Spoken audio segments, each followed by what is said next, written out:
Hi, namaste, and welcome to Breakout with me, Abha. Thank you so much for watching. As you know, we bring to you some exceptional people, game changers, people who have made new rules and broken the old ones. And they teach us how to break out of what we find limiting for us and break into something that we find absolutely necessary for us.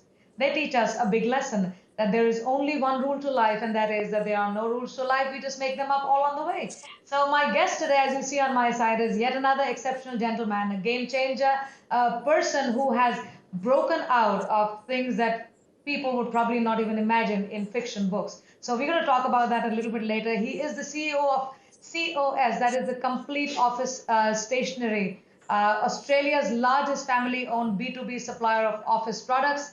In 1967, his family fled Egypt for Australia during the Six-Day War. We have to listen to that story. He only spoke Arabic and French at that point of time, no English. Australia only spoke English. So you can imagine what would have happened over there.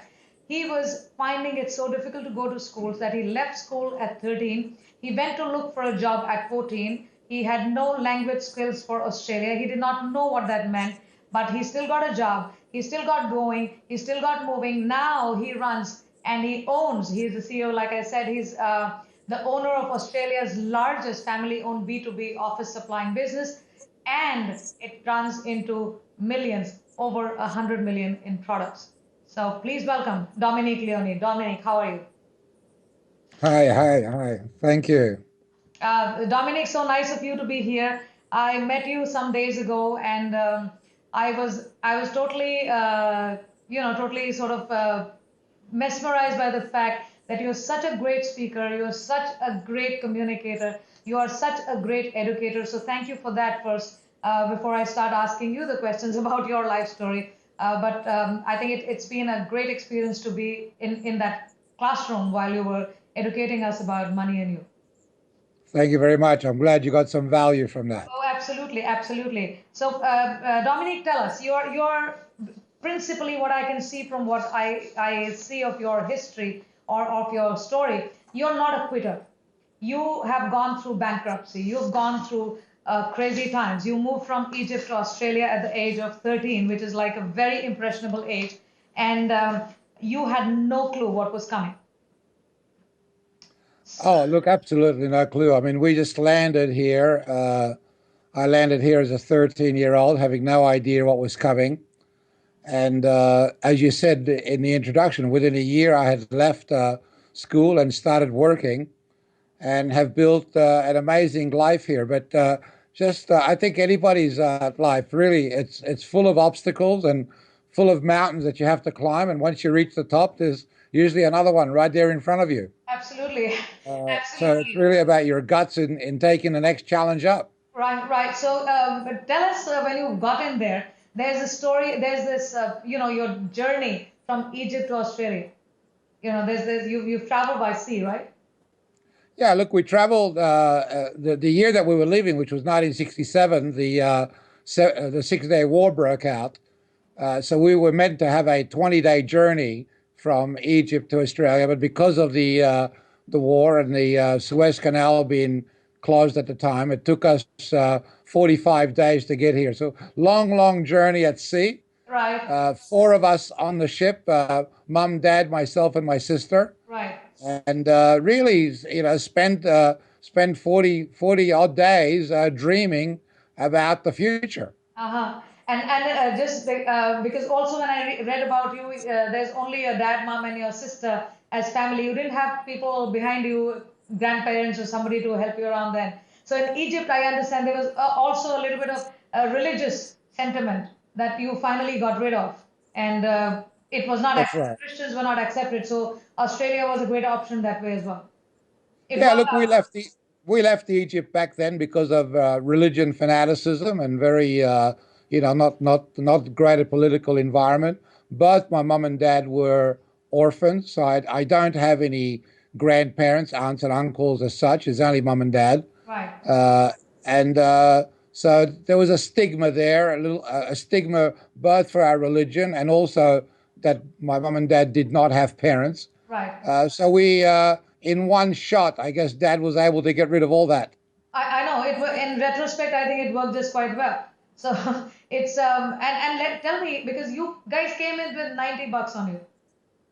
That's like That's correct. when That's you correct. tell Well, me, if somebody hears that, they're going to be they're probably going to squirm, and they freeze to even hear somebody came with family with $90.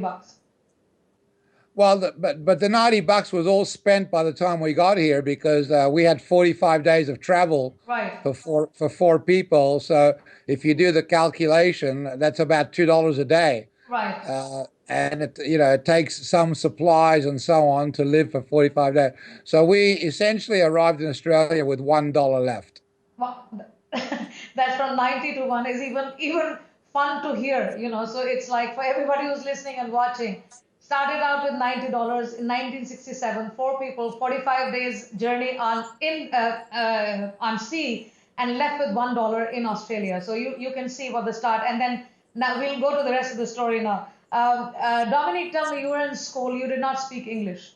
You've been bullied, you've been called names, you've been called all sorts of things, and it was difficult. I mean, I can understand as a 13 or 14-year-old child, a boy. I don't think it's easy to be bullied in that manner.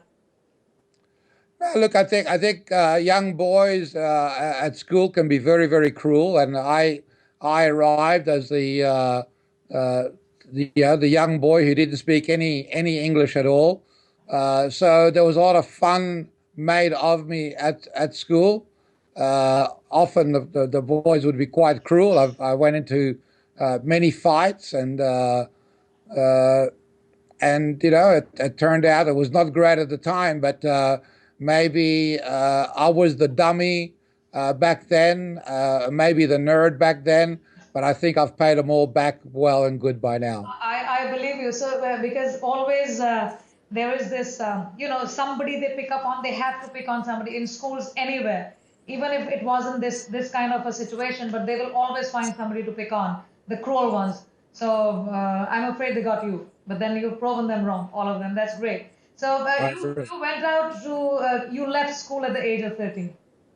Now that's I left at the age of 14 and 9 months. That's the law in Australia is that you must go to school until 14 and 9 months. I think that's a little bit more now. But back then, that was the age. And right on the day, I left. right. You left on the day it was 14 years and 9 months, right? That's correct. So when my son heard that, he was very happy. So he said I'm forcing him to study a lot longer than he should have. So when you left at that age, Dominic, you looked for a job. Your first job was that of a telegram boy, is it? Have I got it right? Uh, Yeah. my first my first job was a government job right across the road from the school, Right. where I was paid back then about $17 a week to deliver telegrams. Uh-huh. So these were telegrams were notifications to families way before email was invented. Right, right. And then eventually you moved to becoming a typewriter mechanic. That's Yeah, then it was my dream to become a typewriter mechanic and join and I guess follow in my father's footsteps. right. I did achieve that. I got a job in a typewriter company and quickly realized that really there was no money in being a mechanic, but there was a lot more money in selling. Right. And I decided that that's what I wanted to do. I wanted to go into the sales department. I approached my boss back then and said, "Look, I'd like to join the sales department." After it took him about 9 months to a year to agree, and then he agreed and said, "Well, look, you can keep your current job and do that one on top of that." Right. But I did it, and became quite good at selling. Mm-hmm. Earned reasonable money. Right.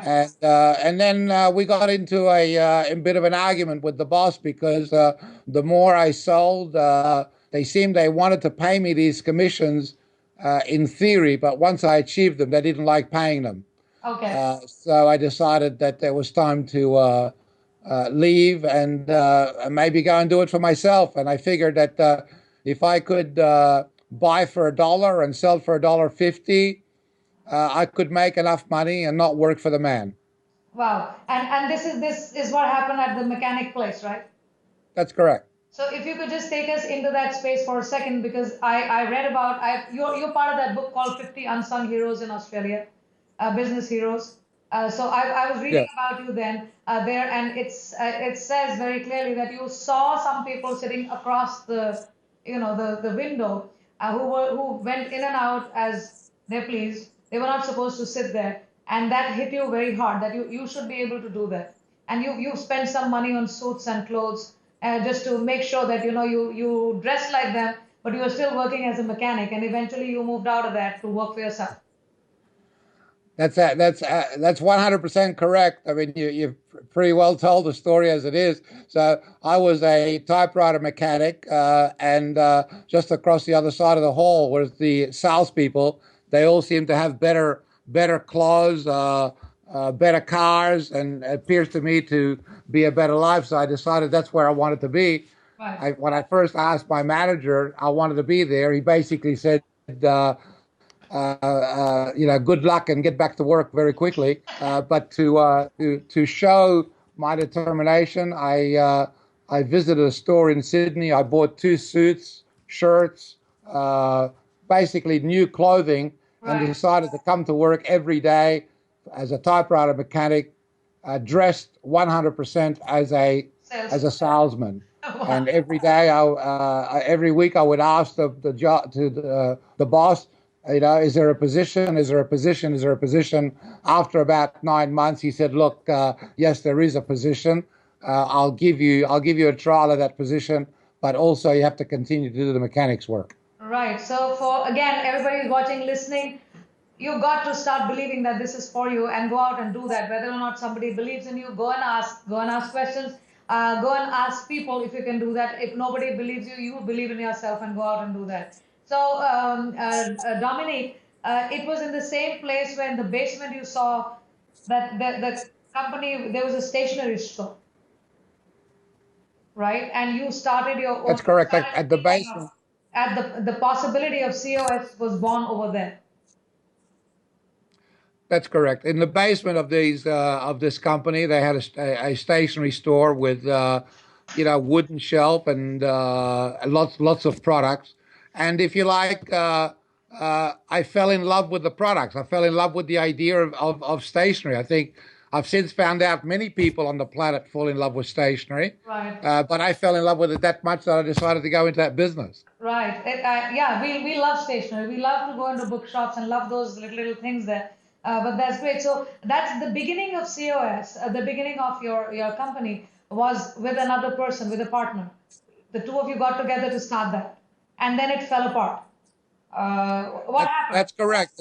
It fell apart. I guess what happened is that initially we decided to go into this business together as a partner, and the idea was that we would make more money than what we did in the company. Right. And at the end of the first year, we did do that, and we had no idea about profit and loss and balance sheet and accounting. All we knew what to do was to sell products. Right. Uh, but the accountant said to us, "Look, boys, you did very well. Congratulations. You made $15,000, Mhm. which was more than what we ever dreamed of doing." Right. Of course, like you would know, in business, though, the question we asked, well, if we made the $15,000, where is that $15,000? Right. And we were told by the accountant that it is tied up in debt, that the customers owe you the money, and stock that you have on the shelf. So if Right. you sold all the stock and everybody paid you, you would have the $15,000. My partner decided at the time that he wanted to sell everything, get his money to pay his mortgage off, and that he did. I bought the business, he paid his mortgage off, Right. and I continued to build a significant business since then. So can I request you, Dominic, to go into a little bit more detail here, because a lot of people go through situations like this, and we are trying to sort of figure ways, because there's probably ways out there that people do not know. how to go out and correct a situation like this where you're actually in debt, but it is not the debt that is the kind that you created, but it's a debt because you're doing the business wrongly. So if we could just sort of throw some light on that, because if you figured how the customers paid you, if you figured how the credit times were to be reduced, or the customers came back and gave it back to you, then it would probably have been a different scene. Or your partner would not have run away with us in a situation like that. But you dealt with it. So if you could tell us that. Yeah, I mean, you gotta.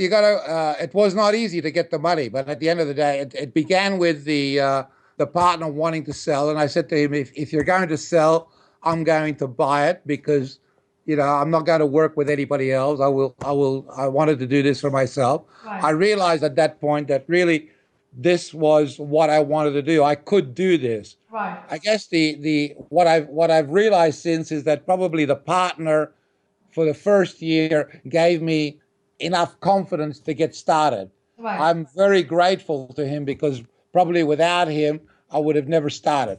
right, So he gave me that opportunity to start. But as soon as we set the price, which was $7,500 back then, was half each. Uh, it was not easy to get that money because you got to remember that if you get the number into perspective for a minute, the house to buy a house cost $20,000 or perhaps a little bit less than that. So right, $7,000 was a significant amount of money. right. I knocked on the door of all the banks, who all said no to me. And then I knocked on almost every finance company that existed until somebody finally said, yes, we can do that. They did do it at a ridiculous interest rate, by the way. Right. But I agreed to pay and got rid of my partner. And for the next few years, paid off the debt and went from there. But I knocked on a lot of doors to get to a final yes. It took significant amount of work during that 1 month because as a young 21-year-old, nobody really wanted to know me, and I didn't have any assets, so I was asking somebody to really invest in my story, Right. and I had a 1-year track record, so not easy to sell, but importantly, not impossible. Exactly, and that's where we're leading to. You also went through this phase of the thing called bankruptcy, where it was all over, and then you had to borrow money again, and your family helped you, your dad helped you, and eventually you could turn the whole thing around by expanding the business into retail. Right? Is That's that what correct. happened? That's correct. So a little bit more about expanding on that. So I guess at this point I buy the business from my partner and I continue to grow the business. And this is about 10 years later, maybe 9 years later. I decide that I wanted to expand the business more, not having the financial resources to do that, and not being able to borrow more money. It turns out to be that my father has just retired Uh-huh. and picked up his retirement money, Right. which was a significant sum of money back then, about $60,000. I Mhm. went to my father with a proposition and said to him, "Look, Dad, if you back me and literally give me your retirement money, Right. I will make you very rich." Right. And I know it's a big risk for you, but you're going to have to trust that I can do it. And of course, he like a great father, gave me all the money he had. I went into retail, opened up a very big store, and lo and behold, within about 18 months, I had not only spent all his money, I was completely broke and And not what did being he able say? to pay him or anybody else for that matter. And how did you come out of that? Well, I decided that the best thing to do was to get some advice.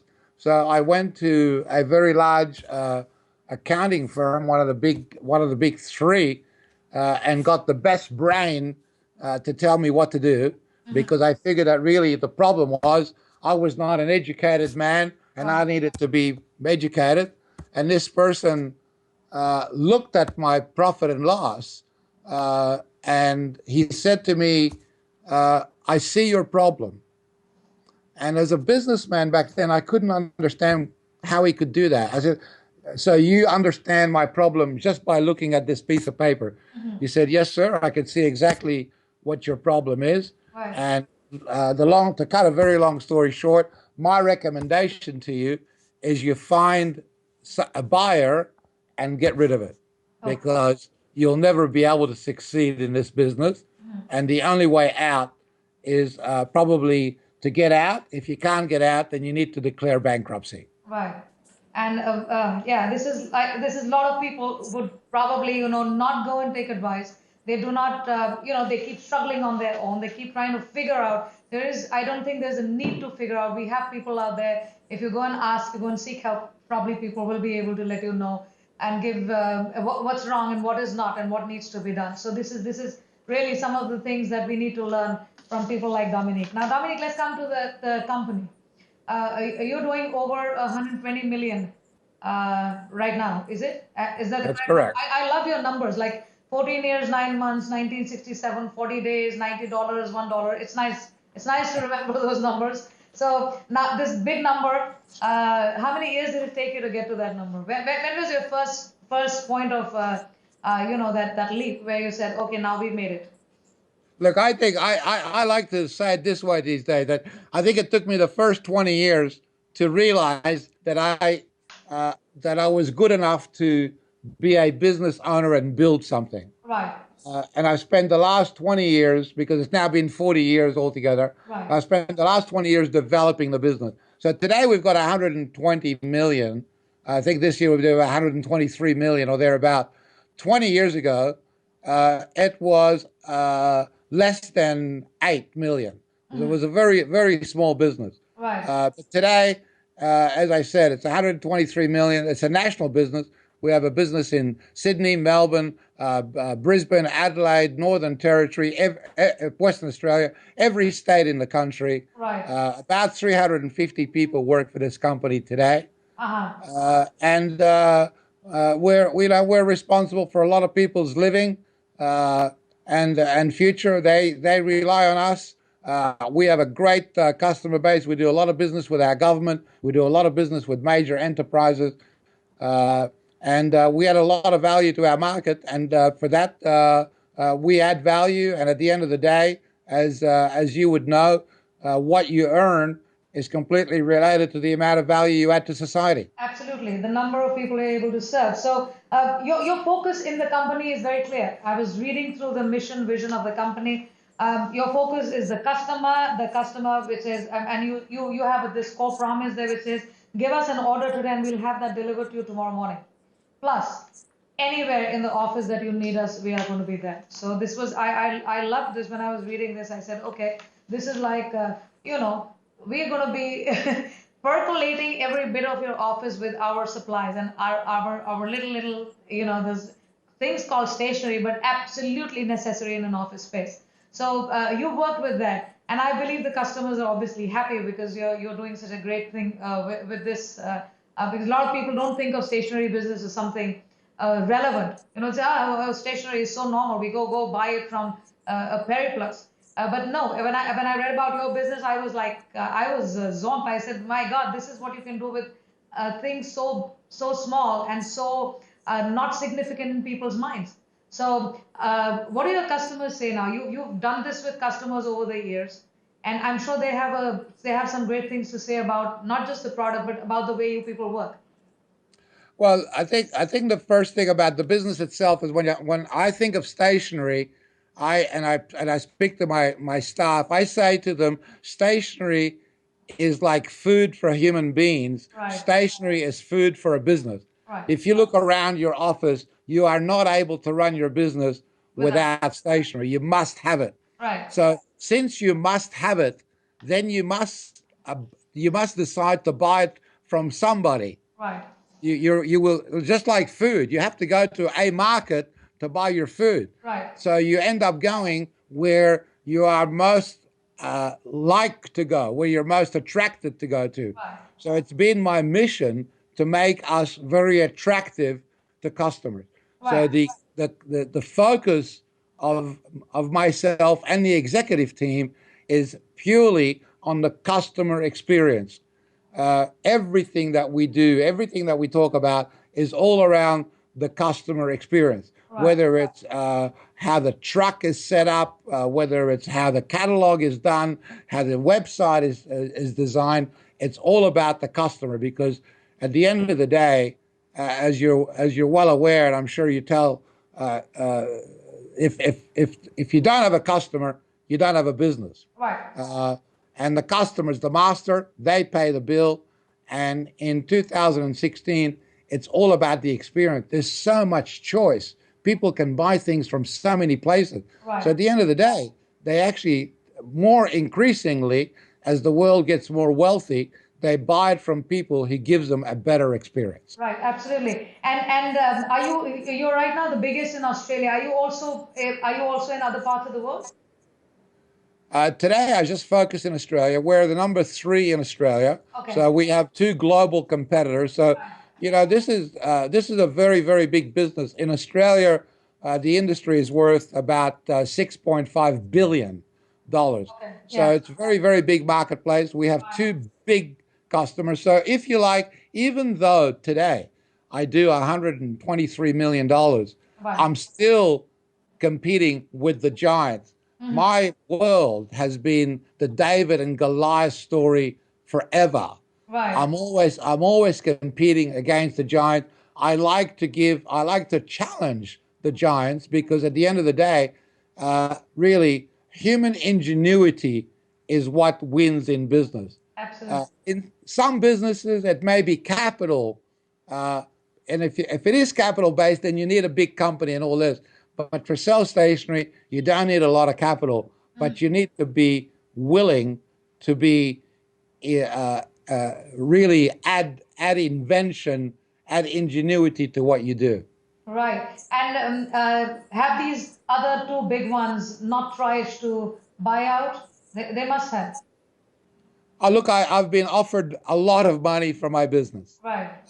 many times, but this is not my dream or my legacy. I'm blessed to have three children, two daughters who are 37 and 35, Hmm. and a young son who's 12 years old.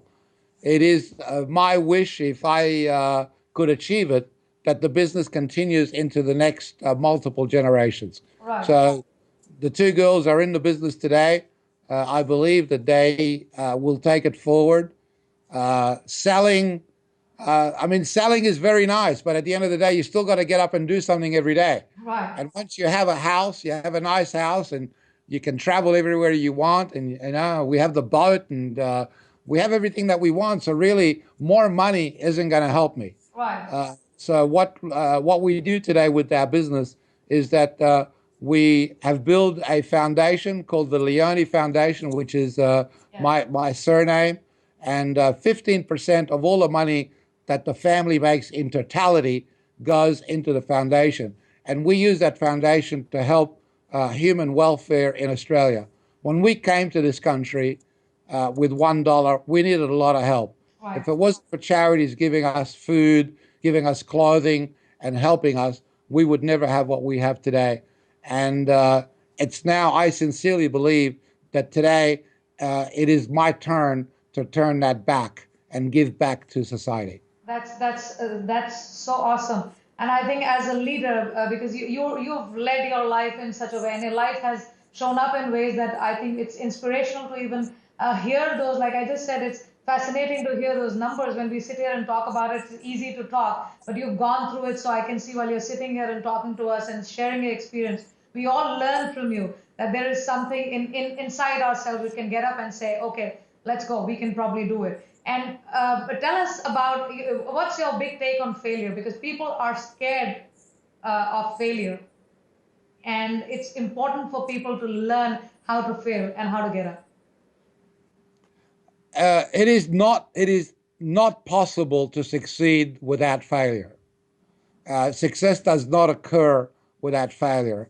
I think any businessman that you find there that has achieved success, if you really dig in, you're going to find many, many failures. Right. It's really about every failure gets you closer to success. Right. Failure is just the apprenticeship. Right. Uh, Really, it's about the willingness to get back up Right. and go again. Unfortunately, what tends to happen, what I see a lot in the world, is that people fail, uh, and after the second time, they stop trying. They Right. stop going for it again. They just go into fear, and fear just cripples you. Right. Where really, if you just get up again, and you might fail again, but eventually you'll succeed. Right, right. I think it's fear paralyzes, and people, like you say, once, twice, thrice, and after that, it just sort of blocks their mind to see further. So I think from Dominic, we can learn we don't have to look back, we have to look forward, we have to keep getting up, walking, and failure, bankruptcy, no money, rejection, bullying, name it, and he's gone through that, and we still see him sitting here as a successful person who worked really hard to get there and still make it. So we are very, very inspired by you. Dominic, who's your big hero? Who is there somebody who you take as a role model? I think people like Richard Branson I really look up to for his entrepreneurship. Right, He's probably my main guy. I got Robert Kiyosaki was my master for a long time. He right, taught me a lot of amazing things. right. So I've had many masters over the years, but probably the guy that I like to follow today is Richard. Okay, and I also because when I met you at the Money and You seminar in Kuala Lumpur, and you give time to that to as an instructor in Money and You. You were brilliant. So tell us about that because I think you said Robert Kiyosaki picked you up from one of those places to become the instructor. Well, I mean, one of the things about being an entrepreneur and being a business person, the biggest benefit you could have to yourself is your personal discovery. Right, You need to really understand you, and to understand you, you must spend time in developing you. right, So when I discovered Money and You, which, as you know, is a 3.5 day experiential program that I now lead.